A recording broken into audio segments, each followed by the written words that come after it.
To D करी हुई है टू डी नहीं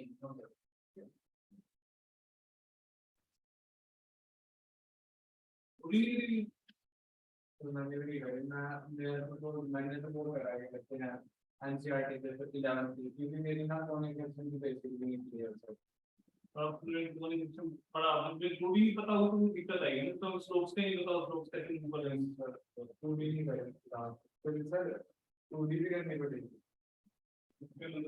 हो गया क्वेश्चन ही नहीं था लेकिन कभी नहीं मिलेगी लेवल में दिया है टू डी में ठीक है लेवल में 15 में करा है टू डी लेवल में 3D लगेगा टू डी है यार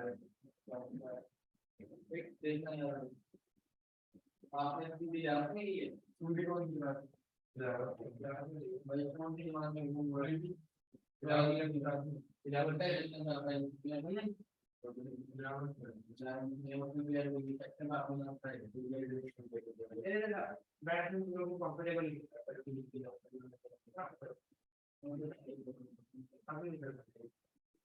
आगे नहीं कर सकता बोल रहा हूँ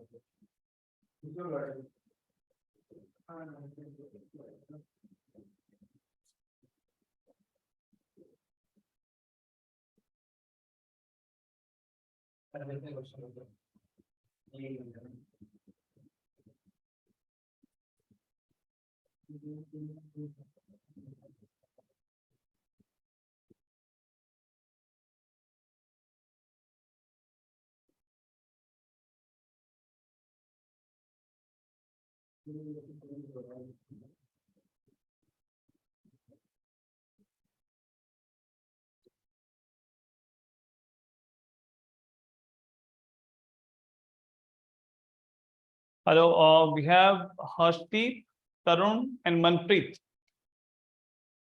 Hello, Manpreet, can you hear me?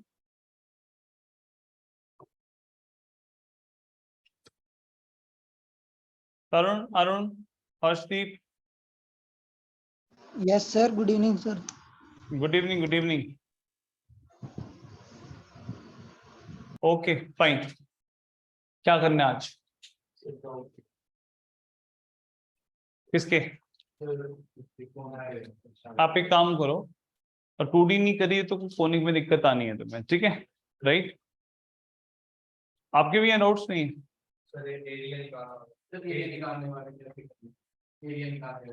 Area निकालने वाले एलिप्स का एरिया पूछा हुआ है, ठीक है?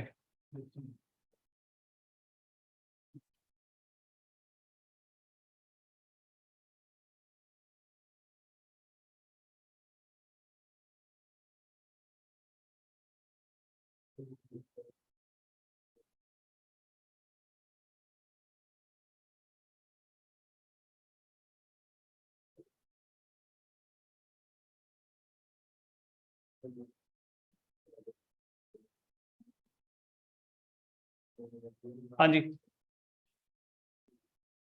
देखो इधर जो एरिया वाला क्वेश्चन है वो सिंपल क्वेश्चन ही होगा। उसमें क्या होगा, देखो अगर एलिप्स है ना, ये दिस इज एलिप्स, ये एलिप्स है, ठीक है? राइट, तो एलिप्स का जो एरिया होता है that area is basically pi a b. कितना होगा area?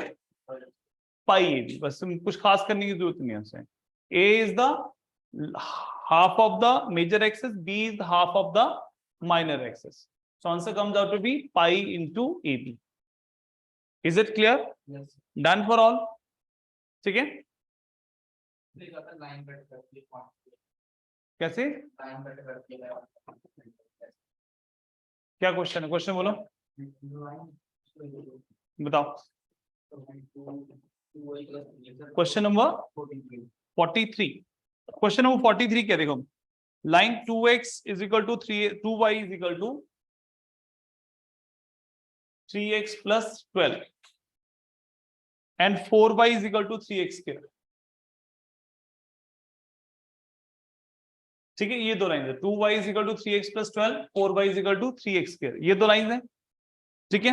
Right, where does the line cut the parabola? ये line, sorry this is the line और ये पैराबोला है, ये लाइन जो पैराबोला को कहाँ कट करती है, कैसे करते हैं, सिंपल क्वेश्चन है, सिंपल। अब यहां से y की वैल्यू कितनी है 3x + 12/2 दैट इज 3x/2 + 6, ये वैल्यू उठा के इसमें डाल दो, 4 × 3x + 12/2 ये वैल्यू पुट कर दो इज इक्वल टू 3x², ये 2 आ गया, 6x + 24 is equal to 3x², 3 से चला गया, 2x + 8 is equal to x², x² - 2x - 8 is equal to 0, x - 4, x + 2 is equal to 0, x is equal to 4 and -2, x की value कितनी आ जाएगी 4 आ जाएगी और -2 आ जाएगी, ठीक है। तो x की वैल्यू जब 4 पुट करोगे, यहाँ x के लिए 4 पुट करोगे तो y कितना आ जाएगा 12, 12 24/2 दैट इज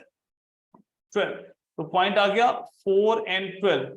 दूसरा पॉइंट x के लिए -2 पुट करो यहाँ पर, y इज इक्वल टू -6 + 12/2, तो 6.2 दैट इज 3, तो ये -2 3 दूसरा पॉइंट आ जाएगा, ठीक है राइट। तो इस तरह से हो जाएगा, मतलब ये आपको लाइन दे रखी है और ये हमें क्या दे रखा है, this is equation of parabola. हमें पूछा गया कि ये लाइन जो पैराबोला को कहां कहां कट करती है, we get this one, clear है, यस लो।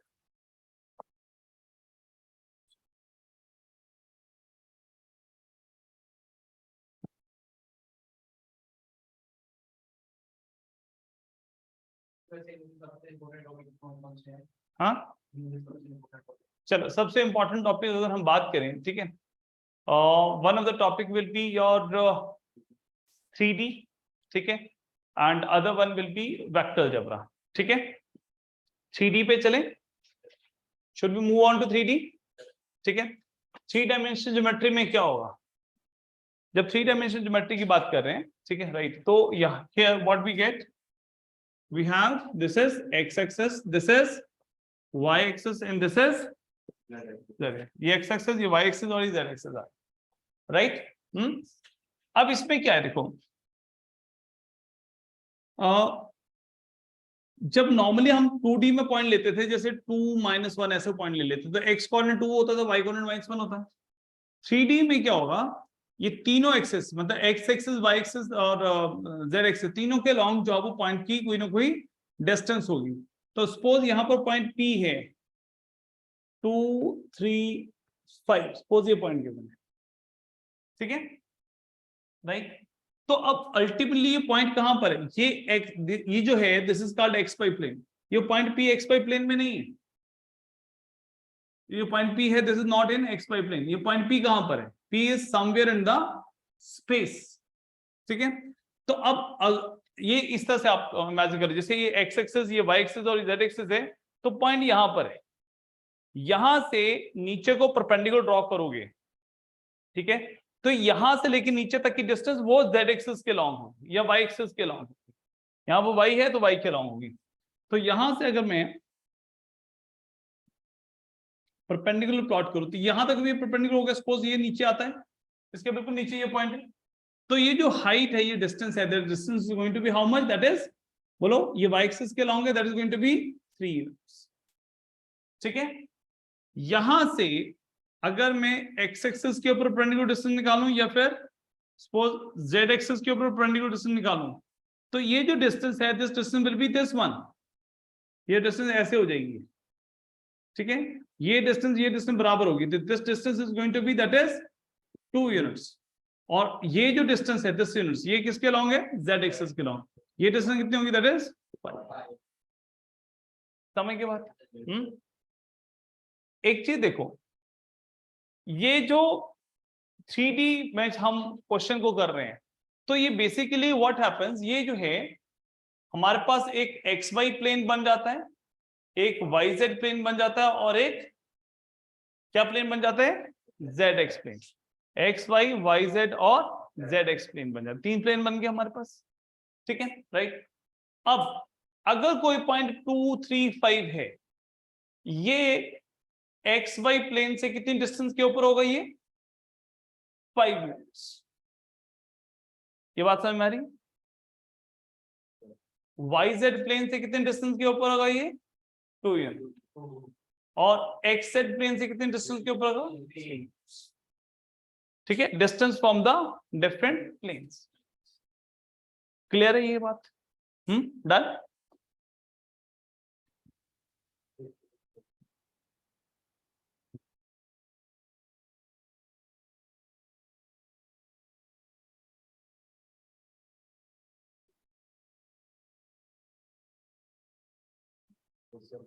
ठीक है, अब ये देखो, अगर हम एक्स वाई प्लेन में कोई पॉइंट ले रहे हैं, इधर ध्यान से देख लो, एक्स वाई प्लेन है, इसमें कोई पॉइंट कंसिडर कर रहे हैं, तो वो पॉइंट के कोऑर्डिनेट्स क्या आएंगे बताओ? एक्स वाई प्लेन में पॉइंट कंसिडर, ये बनेगा सर 1 y1 और 0। सर यस, थोड़ा नीचे लिख दो सर, दिख नहीं रहा। ओके बेटा, ओके, ठीक है। मैं कह रहा हूं Okay. एक्स वाई प्लेन में कोई पॉइंट लेना है, तो पॉइंट क्या आएगा? वो point P will be x coordinate अगर x1 हो गया, y कोऑर्डिनेट y1 हो गया, z कोऑर्डिनेट कितना हो जाएगा? 0, क्योंकि वो एक्स वाई प्लेन में है, z एक्सिस के अलॉन्ग उसकी डिस्टेंस है ही नहीं है। yz प्लेन में कोई पॉइंट लिया q, तो वो पॉइंट कितना होगा? 0 y1 z1। zx प्लेन में कोई पॉइंट कंसीडर करेंगे r, तो क्या आएगा? x1 0 and z। Is this clear? ठीक है, राइट। और x एक्सिस के ऊपर कोई पॉइंट होगा, x एक्सिस पे पॉइंट लेंगे, तो पॉइंट क्या लेंगे? x1 0 0, और y एक्सिस के ऊपर 0, z एक्सिस के ऊपर z1 0 0 z, राइट। ये आ जाते हैं। Clear to all?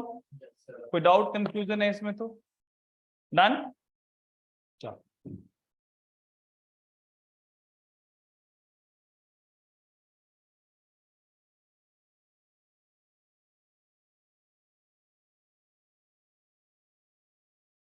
चलो, बाकी जो लॉज 2D में होते हैं, वही लॉज जो है वो 3D में चलते हैं। ठीक है, जैसे यहां पर कोई पॉइंट P है, x1 y1 और z1 पॉइंट गिवन है, और यहाँ पॉइंट Q है, that is x2 y2 and z2। इन दोनों पॉइंट के बीच में डिस्टेंस निकालनी है, तो कितनी आएगी डिस्टेंस? बोलो। x2 माइनस x1 का square plus y2 minus y1 का square plus z2 minus z1 का स्क्वायर, इस सारे का square root. That's the perpendicular distance between the two points. ठीक है, राइट। फर्दरमोर, अगर हमें P और Q पॉइंट को m/n में डिवाइड करना है, तो सेम सेक्शन फॉर्मूला क्या आ जाएगा? यहाँ पॉइंट R जो होता है, जिसको डिवाइड करता है m/n में, वो क्या आएगा? mx2 plus nx1 upon m plus my2 plus ny1 upon m plus n, और mz2 plus nz1 upon m plus n, right. So this is going to be what? That is, ये क्या हो जाएगी? That is section formula, the coordinates of the point R, जो कि इसको m/n में divide. Sir ये रेशो वाला क्लियर करना है एक बार। रेशियो वाला बेटा जब 2D में हम करते थे वही चीज है। 2D में क्या करते थे? जैसे 2D में x1 y1 होता था और x2 y2 होता था, तो इन दोनों का पॉइंट ऑफ इंटरसेक्शन, जैसे सपोज m/n में है, या सपोज करो चलो m/n में करते थे, क्या करते? m से इधर मल्टीप्लाई करते थे, n से इधर मल्टीप्लाई करते थे। ये नहीं, पता जो है? m1 x2 plus m2 x1 ऐसे लिखा है सर, एक बार वो क्लियर कर दो y और z के साथ। ये m से इधर को मल्टीप्लाई करना, this is m x2 plus n और x1 और m प्लस n, ये x कोऑर्डिनेट आ गया, और y कोऑर्डिनेट कितना बनेगा? m y2 plus n y1 upon m plus. Done for all? Yes ठीक है, clear? This is how we apply, इस तरह से अप्लाई कर सकते हैं। चले आगे, ठीक है।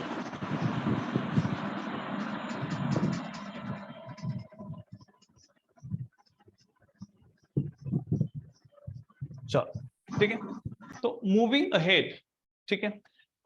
जैसे ये सेक्शन फॉर्मूला हो, ठीक है, यहाँ पर पॉइंट गिवन है, एक पॉइंट P गिवन है, -137 और यहाँ पर एक Q पॉइंट गिवन है 3, 5, 4, ठीक है।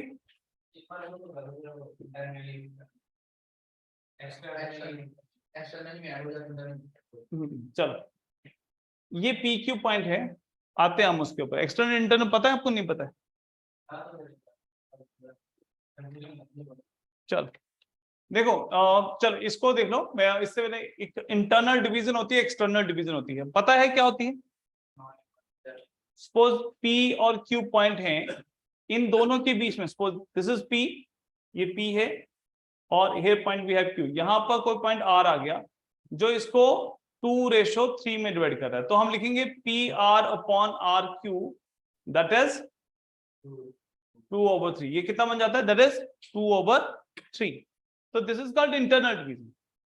समटाइम क्या होता है, यहां पर ये P लिखा है, यहां पर ये Q लिखा है और R जो है वो यहां पर जाके आगे, ये P से लेके R तक जो है वो दैट इज 5 यूनिट्स और Q से लेके R तक 2 यूनिट्स। तो हम लिखते हैं PR upon QR is equal to 5.2। PR upon QR यहां पर भी था, ये 2/3 था, बट R पॉइंट कहां पर? P और Q के बीच में लाई करता है।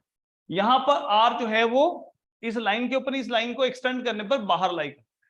तो this is called external division, this is called internal division. तो एक्सटर्नल डिवीजन अभी रेशियो तो ये आएगी ना 5:3। अब एक्सटर्नल डिवीजन है, जैसे सपोज करो यहां पर पॉइंट P गिवन है, P इज x1 y1, यहां point Q is given that is x2 y2। इन दोनों पॉइंट्स को जब हम ज्वाइन करते हैं, ठीक है, और यहां पर पॉइंट P है, सपोज करो यहां पॉइंट R है, R इज समवेयर आउटसाइड, ठीक है, राइट। तो ये जो है पॉइंट R जो है वो इसको सपोज करो 3:1 में डिवाइड कर रहा है।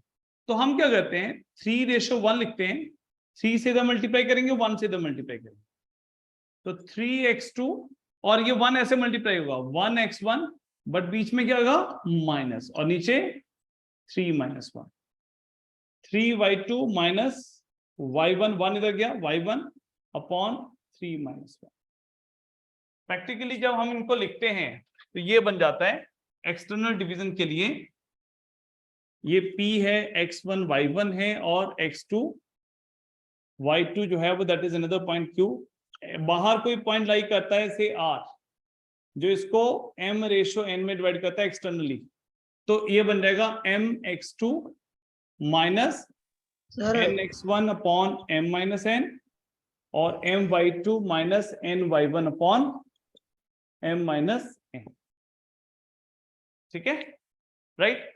सो this is how we get it. और इसको सर एक्सटर्नल में डिवाइड वो माइनस में होता है रेशो? माइनस है बेटा, एक्सटर्नल डिवीजन में वो माइनस में आता है, ओके ठीक है, ओके। क्लियर होगी बात है, ठीक है।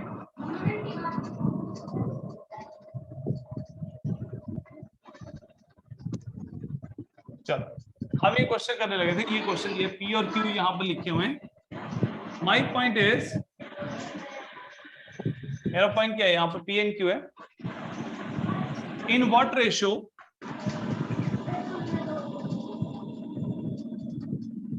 PQ is divided by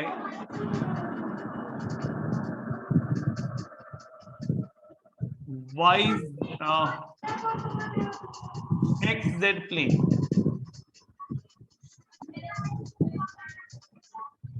ध्यान से करना, इन what ratio PQ is divided by xz plane। करो इसको, सॉल्व करो। तरुण म्यूट करो अपने आप को।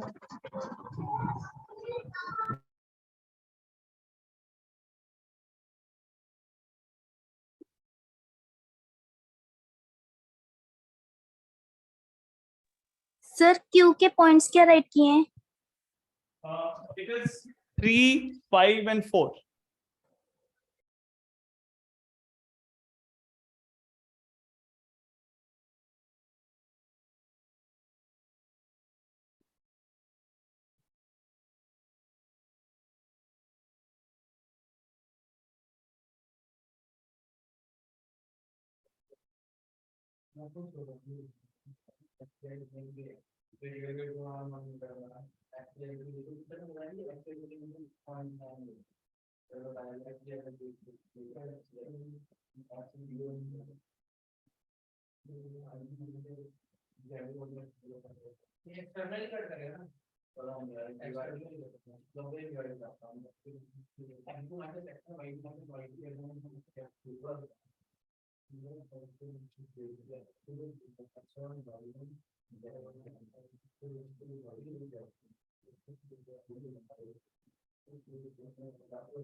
कितना 3:5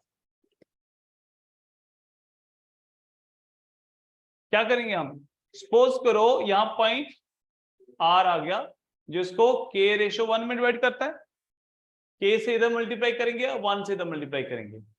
अब होता है कि एक्स वाई प्लेन के ऊपर कोई भी पॉइंट रहा होगा तो उसका y कोऑर्डिनेट कितना आएगा? 0। y कोऑर्डिनेट कितना आएगा? 0। तो हम जब k/1 में हम इसको डिवाइड कर रहे हैं तो हम सीधा y कोऑर्डिनेट ही लिखेंगे क्योंकि उसकी वैल्यू हमें पता है दैट इज 0। तो कितना आएगा? k × 5। तो will write down 5k + 3 k + 1 = 0। 5k + 3 = 0। k = -3/5। तो इसका मतलब क्या हुआ? What is the ratio? 3:5 में डिवाइड करता है and that is external. Minus आया ना, दैट इज एक्सटर्नल। डन। चलो एक चीज और करो, in what ratio YZ plane divides PQ?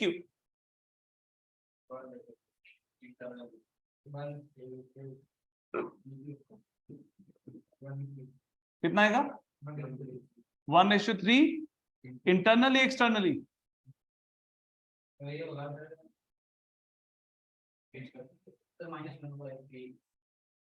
-1/3 या 1/3?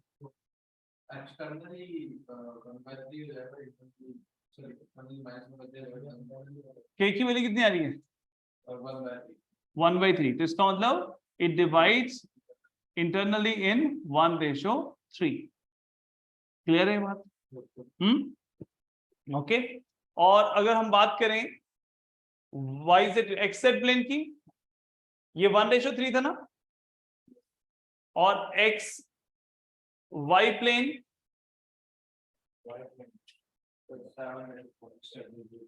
7:4 एक्सटर्नल।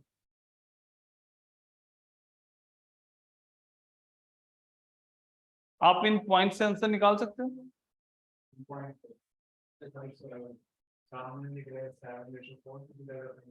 समझ के बात ये है। अगर बात किसकी आ रही है? XZ प्लेन की बात करें, XZ को छोड़ दो, क्या बचा? Y 3 है और 5। अब दोनों के साइन अगर सेम हो, इसका मतलब दोनों एक तरफ ही हैं, प्लेन तो आगे जाके लाई करेगा, तो क्या होगा? 3:5 एक्सटर्नल। YZ कैसे? -1 और 3। ठीक है। अब ये क्या होता है? देखो हमारे पास रेशो क्या आती है, इस बात को समझना।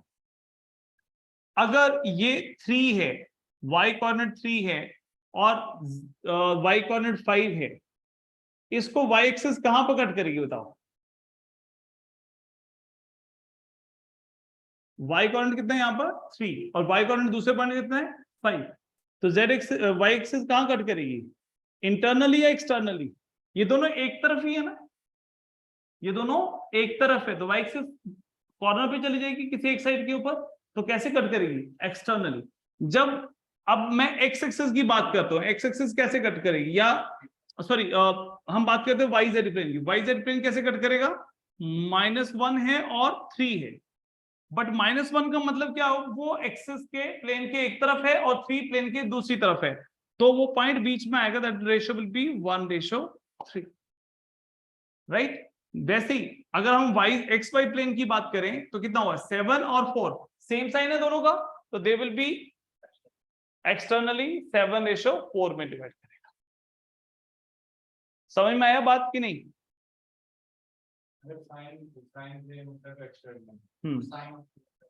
साइन ऑपोजिट होने का मतलब क्या हुआ? प्लेन बीच में रह गया, एक एक तरफ रहेगी, दूसरी चीज दूसरी तरफ रहेगी, तो इंटरनल डिवीजन। सर ये तो केस तब हुआ ना जब हमने प्लेन की बात की।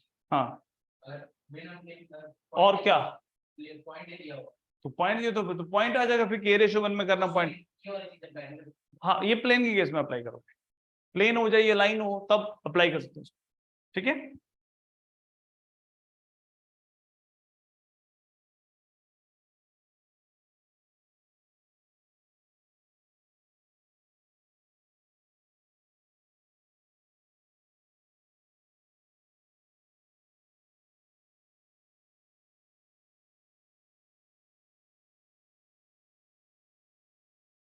चलो क्लियर है यहां तक, ठीक है।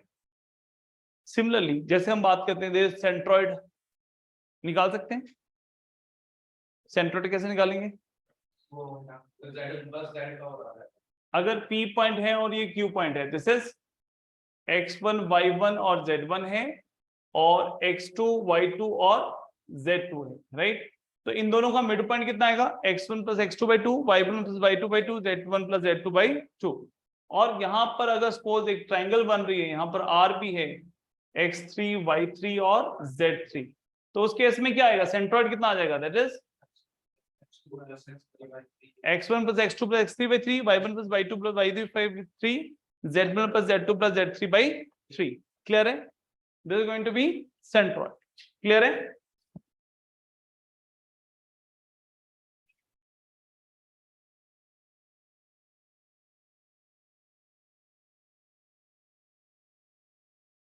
डन, ठीक है।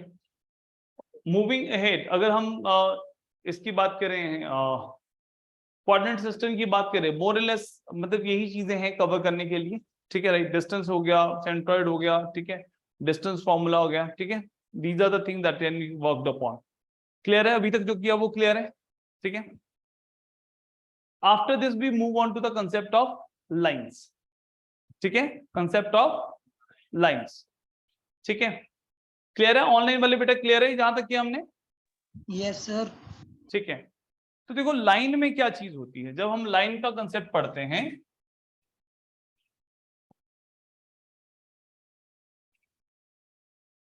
देखो ये एक्स एक्सिस है, वाई एक्सिस है और जेड एक्सिस, ठीक है। ध्यान से समझ लेना, एक लाइन के लिए उसके कैरेक्टरिस्टिक्स क्या होते हैं?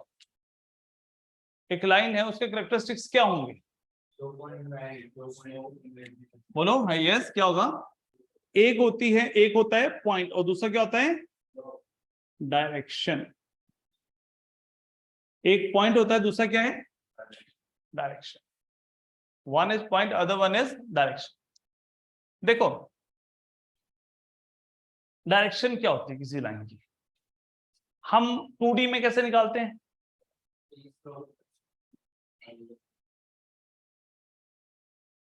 ये एंगल एक्स एक्सिस है, एक्स एक्सिस के हाथ में जो एंगल बनाया है इसने, this is taken as theta. m is equal to कितना हो गया? m is equal to tan theta, m is equal to tan theta हो गया। क्लियर है ये बात, है ना? तो जब m is equal to tan theta है, तो ultimately how do we proceed, कैसे प्रोसीड करेंगे आगे हम, ठीक है। That is m is equal to sine theta upon cos theta, ऐसे हो रहा है, बोलो। ये यही स्लोप निकली ना हमने, sign theta upon cos theta, ठीक है। अब बेसिकली क्या होता है, अगर आप इसको देखोगे ना, ये हम जैसे यहां पर स्लोप निकालते हैं, डायरेक्शन निकालते हैं, वैसे ही इधर निकालते हैं। एक तो ये cos थीटा हो जाता है, ठीक है। दूसरी जो चीज है जो sin थीटा है, y एक्सिस के साथ इंक्लिनेशन, ये एक्सिस के साथ एंगल ये है, y एक्सिस के साथ कितना एंगल हो जाएगा इसका 90 माइनस थीटा, ये थीटा हो गया, ठीक है। तो ये 90 माइनस थीटा होगा, ये एंगल कितना होगा 90 माइनस थीटा, ठीक है। तो बेसिकली ये क्या है, ये sine theta is also cos 90 minus theta, और ये कितना है, दिस इज cos थीटा। समझ बात। सिमिलरली मतलब ये मैं जस्ट आपको बता रहा हूं कि ये स्लोप जो है वो एक्स एक्सिस और वाई एक्सिस दोनों की इंक्लिनेशन का कॉम्बिनेशन है, कि एक्स एक्सिस के साथ में एंगल थीटा है, वाई एक्सिस के साथ कितना होगा 90 माइनस थीटा, ठीक है। तो बाई चांस वो tan थीटा बन जाता है। अब यहां पर क्या है, जब 3D में गए, 3D में एक लाइन है, ये 3D में ये लाइन मैंने प्लॉट किया, ये लाइन एक्स एक्सिस के साथ में कोई एंगल बनाएगी, this angle is called alpha. Y axis के साथ एंगल बनाएगी, this angle is called beta, और जेड एक्सिस के साथ में एंगल बनेगा, this angle is called gamma.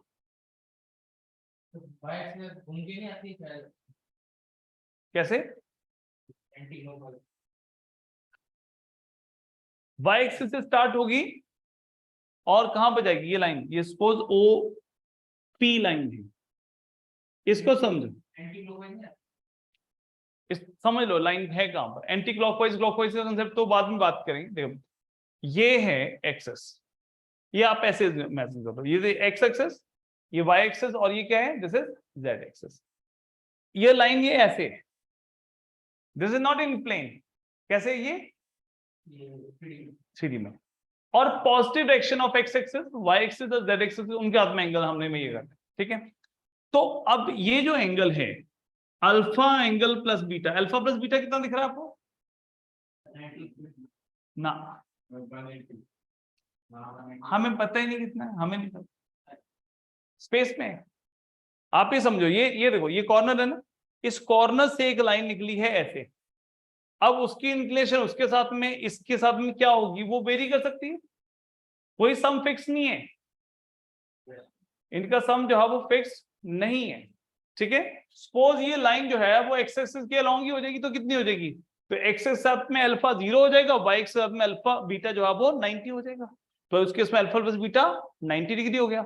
यही लाइन जो है वो इधर हो जाती है, जेड एक्सिस की तरफ हो जाए लाइन सपोज, तो एक्स के साथ में 90, वाई के साथ में इसका भी 90, तो एंगल 180 हो जाएगा। तो नॉट नेसेसरी कि दोनों का सम जो है वो कुछ भी हो, 90 हो 80 हो, कुछ फिक्स नहीं है, ठीक है, वेरी करेगा। क्लियर होगी बात। ये ओपी जो है that is in space, OP किस में है, स्पेस में, ठीक है। तो this is alpha, this is beta and this is gamma. तो डायरेक्शन कैसे लेते हैं हम, इसको कहते हैं हम डायरेक्शन कोसाइंस, डायरेक्शन नाम ही इनका है डायरेक्शन कोसाइंस। तो ये क्या आ जाता है, डायरेक्शन कोसाइंस क्या आते हैं, cos alpha, cos beta and cos gamma, cos alpha, cos beta and cos gamma. These are what? These are direction cosines. These are the direction cosines. Clear है बात। ये बेसिकली इंक्लिनेशन है, X axis की तरफ cos alpha, y axis के साथ में cos beta, z axis के साथ में cos gamma। समझ की बात। तो इनकी जो रेशो है उस रेशो को हम कहते हैं these are the direction cosines of any line, और ठीक है राइट, ओ से पी तक जो लाइन है उस लाइन के direction cosines, cos alpha, cos beta, cos gamma, ठीक है। अब इनकी प्रॉपर्टी क्या होती है, cos square alpha plus cos square beta plus cos square gamma is equal to 1। cos square alpha plus cos square beta plus cos square gamma कितना बन जाता है, that comes out to be 1।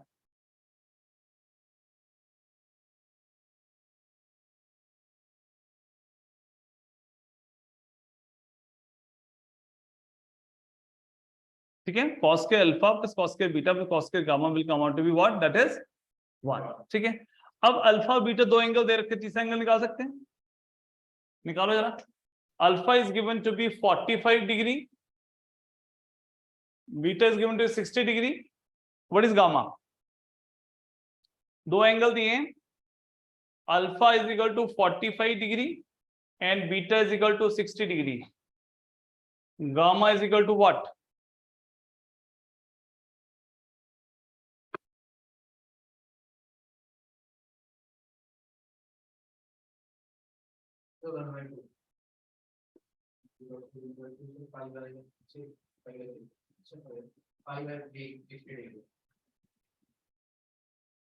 कितना आएगा? 60 degree आ रहा है सभी का? कैसे करेंगे हम?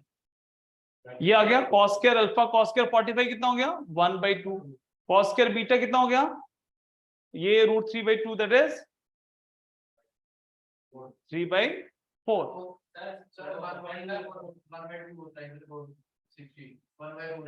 1/4 सॉरी, ठीक है, यस cos 60 आ गया 1/4 plus cos square gamma is equal to 1। तो cos square gamma is equal to 1 minus इनको ऐड करोगे ना तो 3/4 दैट इज 1/4 हो गया। cos gamma is equal to 1/2, gamma is equal to 60 degree. ठीक है, दो एंगल्स गिवन हो तो तीसरा एंगल निकाल सकते हो। Clear to all of you? Yes और नो? जो डायरेक्शन क्वेश्चन बताया है ये अब एंटी क्लॉकवाइज डायरेक्शन क्यों एंटी क्लॉकवाइज क्यों होनी चाहिए बताओ? बुक में ऐसे बनाया था हमारे सामने ऐसे बनाया कैसे? कि उसमें Y axis anti clockwise direction मिली है और ऐसे घुमा के लेके जा रहे हैं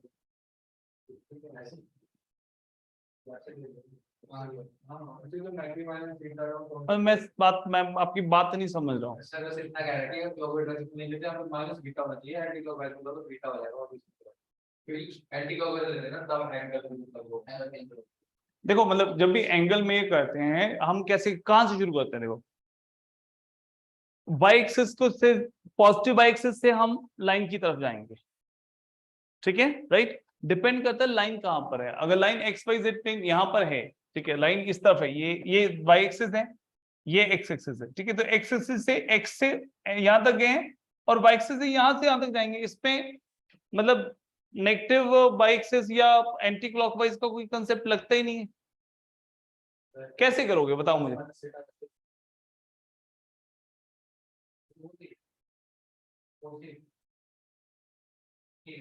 मतलब कोई फर्क ही नहीं पड़ता, सिंपल सी बात है ना। ये लाइन है, ये वाई एक्सिस है, लाइन इधर है, ये लाइन इधर है, ये लाइन इधर है। पॉजिटिव वाई एक्सिस से स्टार्ट करना है, लाइन के ऊपर एंड करना हमने, सिंपल सी बात है। अब उसके लिए एक ही डायरेक्शन है, एंटी क्लॉकवाइज क्लॉकवाइज तो कुछ है ही नहीं है इसमें, ठीक है, डन।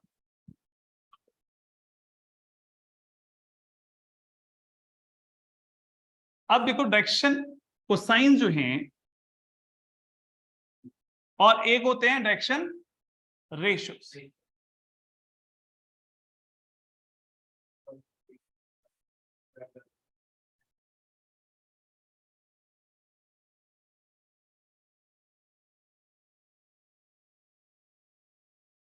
देखो एक होते हैं डायरेक्शन कोसाइन, दूसरे क्या होते हैं डायरेक्शन रेशियोस।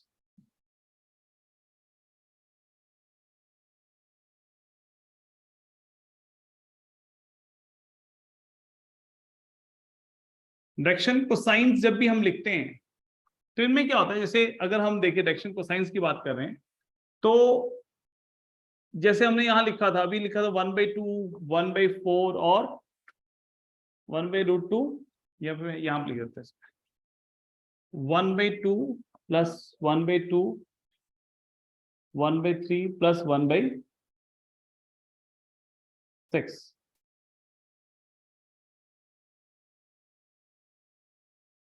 बने नहीं बने? ये चलो 2/3, 1/3, 2/3, ये बने? बन गया डायरेक्शन कोसाइन, बन गया ना। डायरेक्शन कोसाइन है इज जस्ट लाइक, जैसे क्या कहते हैं हम, एक original value. That is an original value, ठीक है। और डायरेक्शन रेशियोज क्या है, डायरेक्शन कोसाइंस क्या है, ओरिजिनल वैल्यू, डायरेक्शन रेशियोज क्या है, उसके आगे मल्टीपल्स हैं, ठीक है। जैसे एक ट्रिपलेट है 3 4 5 एक ट्रिपलेट है, ठीक है। अब 6 8 10 भी ट्रिपलेट है, पाइथागोरस थ्योरम को सेटिस्फाई करता है। या फिर मैं 3 से मल्टीप्लाई 9 12 एंड 15 ये भी ट्रिपलेट है, या 4 से मल्टीप्लाई करूं 12 16 और 20 ये भी ट्रिपलेट। तो ऐसे इनफाइनाइट बहुत सारे ट्रिपलेट बनाए जा सकते हैं, बट प्राइमरी ट्रिपलेट क्या है, ये 3 4 5। सिमिलरली जो डायरेक्शन कोसाइन है वो यूनिक होते हैं, 2/3 1/3 और 2/3, इनके स्क्वायर्स का सम करोगे तो 1 आएगा, ठीक है। बट इसको थोड़ा सा बेटर लुक देने के लिए इसको 3 से मल्टीप्लाई कर दो डायरेक्शन रेशियोज को, तो क्या बन जाते हैं हमारे पास 2 1 2, ये क्या बन गए, डायरेक्शन, इनको कहते हैं डायरेक्शन रेशियोज। क्या बोलते हैं हम इनको, 2 1 2 को डायरेक्शन रेशियोज, ठीक है, राइट। यहां पर अगर मेरे पास यहां एक और लिखना है, जैसे 4 2 4, ये भी क्या होगी, डायरेक्शन रेशियोज। यहां मैं लिख दूं 12 6 12, ये क्या हो गया, this is also direction ratio. ऐसे जितने मर्जी बनाते जाओ डायरेक्शन रेशियो, कोई फर्क नहीं। पर डायरेक्शन रेशियो से जब हम ओरिजिनल वैल्यू पे चलेंगे, डायरेक्शन कोसाइंस निकालने हो, तो हमें वापस ओरिजिनल वैल्यू ये ही आएगी, ठीक है। देखो जो डायरेक्शन कोसाइंस है उनको नॉर्मली हम एल एम और एन से डिनोट करते हैं, ठीक है। और डायरेक्शन रेशियो जो है उनको डिनोट करते हैं हम ए बी सी के साथ, ठीक है। A is equal to L into R, B is equal to M into R, C is equal to N into R. Is this clear? Clear है, राइट। नाउ अगर हमें ये डायरेक्शन रेशियोज गिवन है 2 1 और 2, ये क्या है डायरेक्शन रेशियोज, क्यों, क्योंकि इनके स्क्वायर्स का सम जो है वो दैट इज नॉट 1। तो हमें डायरेक्शन रेशियो से डायरेक्शन कोसाइन कैसे बनाने हैं, अगर ए बी सी ये क्या है, दीज आर द डायरेक्शन, ये क्या है रेशियोज, कोसाइन नहीं, क्या है डायरेक्शन रेशियोज। तो इससे डायरेक्शन कोसाइन कैसे बनेंगे, A upon A square plus B square plus C square का root, B upon A square plus B square plus C square का रूट, और C upon A square plus B square plus C square का root. ये बन जाए, जैसे 2 1 2 है, इसके डायरेक्शन कोसाइन निकालने तो कितना बन जाएगा, जैसे ऑन क्या बनेगा 2,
सर सर सर